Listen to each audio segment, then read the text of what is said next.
नरेंद्र मोदी अब जीत चुके हैं और आइए आपको दिल्ली लेके जाते हैं और कुछ भारतीयों से आपकी बात करवाते हैं जो अपना रद्द-ए-अमल दे रहे हैं इन इंतखाबात पर।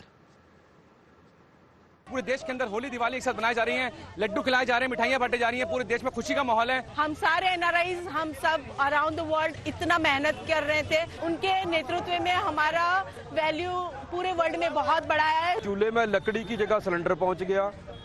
दूसरी बात, घर में टॉयलेट पहुंच गया, सबसे बड़ी बात उनके लिए। और सबसे इम्पोर्टेंट बात है कि छत और बिजली उनको मिल गई। अकेले मोदी जी ऐसे हैं कि जो इतना ज्यादा देशभक्ति का अपना वो दिखाया है और कोई दिखा नहीं पाया आज तक। कहीं ना कहीं गलत चीज हुई, जो विपक्षी के किसी भी मांगों को, किसी भी बातों को शुरू से लेकर अब तक, चाहे इलेक्शन कमिश्नर हो या कोर्ट द्वारा हो, इग्नोर किया गया, उसको झुटलाया गया, उसको नजरअंदाज किया गया। अब जब भारतीय जनता पार्टी दोबारा आई है, अगर ये करके कुछ दिखाती तब ठीक है, लेकिन गरीबी खत्म नहीं, गरीबी जहाँ की तहाँ है बस।